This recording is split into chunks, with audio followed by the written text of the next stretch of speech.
Jai Shri Radhe, Shri Vaishnav, Jai Shri Krishna. Varta number 137, continuing on day 158. The story of Rishikesh, Kshatriya, from Agra. Rishikesh pondered, Vasant Panchami is upon us. I should really stay with Sri Gosaiji for the whole of the season, right up to the festival of Dole. He approached Sri Gosaiji and asked, I would like to stay with you until Dole. My days need to pass with me engaged in some sort of seva. Please do grant me some seva. Sri Gosaiji suggested that he serve in the flower room or in the store. Rishikesh said that he would like to be able to go to Sri Natadwara whenever Sri Gosaiji went there and would therefore like to serve him closely.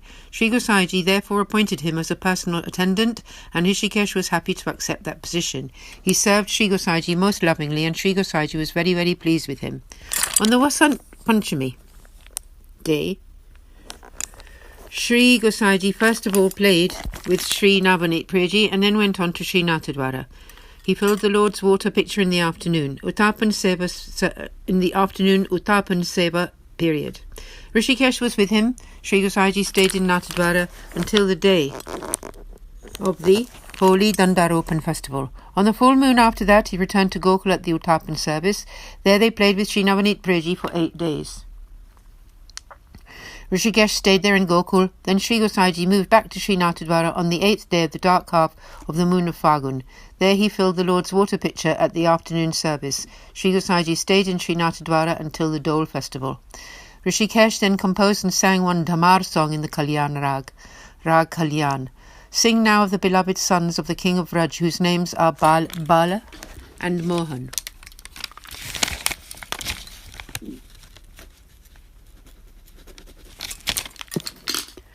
They are celebrating the play of Holi, and every village is dripping with colour. The Pakawaz is drumming the beat, and the Duff and Bheri drums are beating to the tune of the Shehnai pipes. When the Vraja ladies hear the music, they flock to it in groups.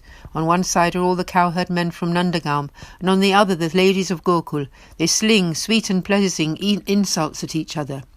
They throw sandal resin and sandal paste along with white and pink powders. They lose themselves in the joy of the play, and the cowherd boys shout out, Ho, ho, holy. The gopis surround Krishna, and his beloved Radha grabs his hand. They dress him up as a gopi, plaiting a lovely braid on his head. They tell him over and over, You're a pretty girl. Now let's go and grab hold of Balaram. They catch him and rub his face with pink powder and smear his eyes with collyrium. They cover his face with like a veil with Krishna's yellow cloth. Krishna laughs to see the scene. He says, Dauji looks very nice today. The cowherd boys all begin to shriek with joy. The Lord tries to surround the gopis and catches hold of them. He covers them all in colours and breaks all the rules. Then Krishna's mother arrives in their midst and gives them all dried fruit and nuts as much as they demand. She gives them all clothes and jewellery. The poet Rishikesh now surrenders to this scene. Sri Gosaiji was very happy to hear this Dhamar from Rishikesh. It was by Sri Gosaiji's grace, that Rishikesh was able to have the experience of this holy play. Sri Gosaiji and Rishikesh stayed in Natadwara until the completion of the Dole festival, and then Sri Gosaiji, followed by Rishikesh, returned to Gokul. Rishikesh then asked Sri Gosaiji for permission to return home. Sri Gosaiji presented him with a prasadi rose from Srinathji.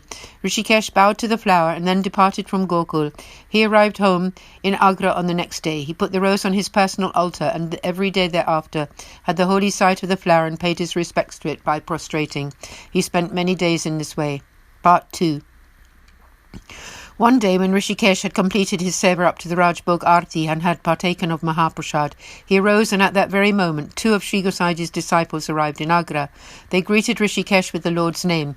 Rishikesh invited them to partake of Mahaprasad. The Vaishnavas refused.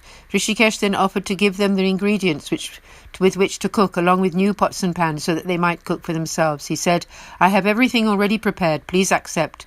The Vaishnavas got up and left. Rishikesh felt great unhappiness, thinking, Oh, I am so unfortunate that these Vaishnavas have refused to accept anything from me. He spent the night lamenting in this way. The Vaishnavas went to sleep under a tree on the banks of Sri Yamunaji river. It was the hot season. Whilst they were sleeping, a dog came and stole their money purse. They realized what had happened, and they woke up and wondered what they should do. They thought, yesterday we went to Rishikesh's home. We must have made him feel very bad. That is why we have lost our purse, and now we are also saddened. Therefore we should definitely go to see Rishikesh again today. We will do whatever he tells us to. Rishikesh is a disciple of Sri Gosaiji, a blessed soul. With this in mind, the two Vaishnavas performed their daily ablutions, bathed in Sri Yamunaji, and after doing their daily recitations went to visit Rishikesh. He was very happy to see them and seated them respectfully. He then asked them, "Yesterday you left my home without eating. What offence had I caused you? Please then today accept something from me, then I will feel a lot better." The Vaishnavas replied, "Yesterday we did not comply with your wishes. This must be why we lost our purse last night. Today we will do exactly as you wish." Rishikesh asked them, "Will you accept Sri Thakurji's prasad? Would you like to cook for yourselves?" They replied that they would like to cook separately for themselves, but today we will do exactly as you say that you are happy, so that you are happy. Rishikesh brought supplies for them together with new pots and pans and pure water. The Vaishnavas bathed and cooked. They offered it all to Sri Thakurji and, when the Seva was complete, partook of the Mahaprasad. They stayed the night at Rishikesh's home. They enjoyed divine discussions together. In the morning when they were about to set off, Rishikesh invited them to stay another day. The Vaishnavas accepted some supplies and cooked again. They made offerings to Sri Thakurji and partook of Mahaprasad. Rishikesh gifted the Vaishnavas with some vessels and jewellery along with 10 rupees. He said, "You have greatly blessed me. Please come again soon. I am very sad that you lost your purse." The Vaishnavas replied, "You are very blessed in the way that you have upheld your religious duties in this way." And after they left, the Vaishnavas continued to praise Rishikesh Bhav Prakash.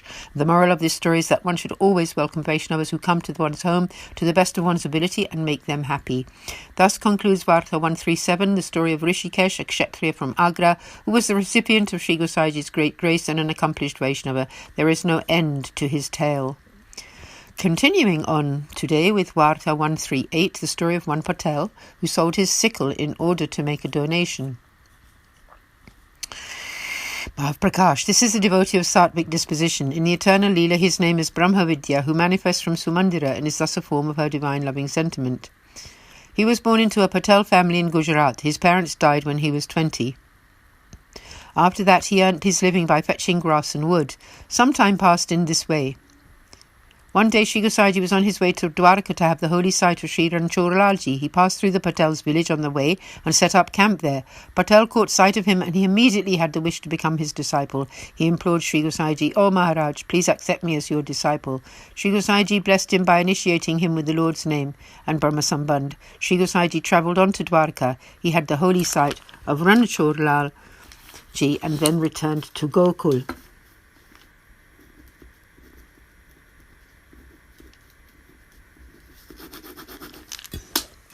Part 1.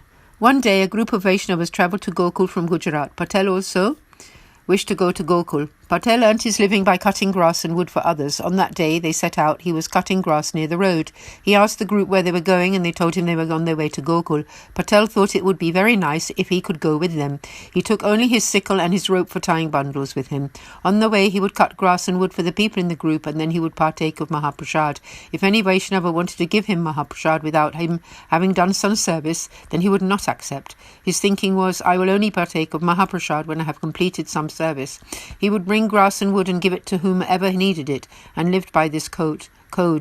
The group reached Gokul. They all had the sight of Sri Gosaiji, and all the members of the group made some donations to Sri Gosaiji. Patel thought, "What can I give him as a donation?" He only had his sickle, and so he took it to the market and sold it for 2 paisa. He took these 2 paisa to Sri Gosaiji and donated them to him. Sri Gosaiji knows the heart of everyone. He summoned Patel to come and sit close to him.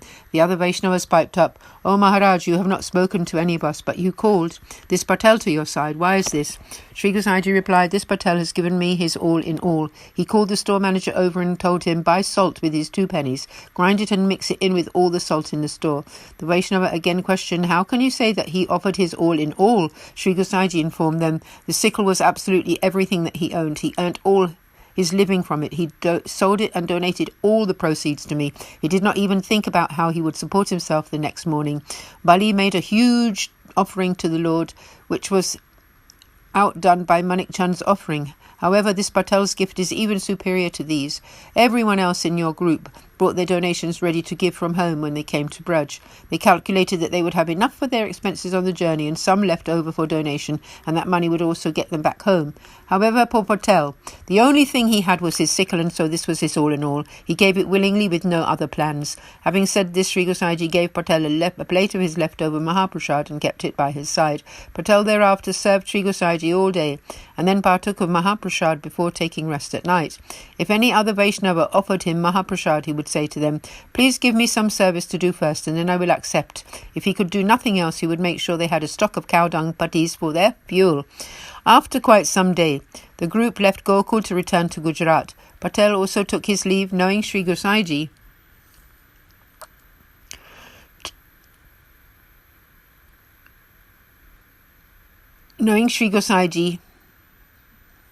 After quite some days, the group left Gokul to return to Gujarat. Patel also took his leave from Sri Gosaiji and went with the group. Knowing Patel to be the recipient of Sri Gosaiji's great grace, they would respectfully offer him Mahaprasad. However, he would first supply them with cow dung or wood before accepting from anyone.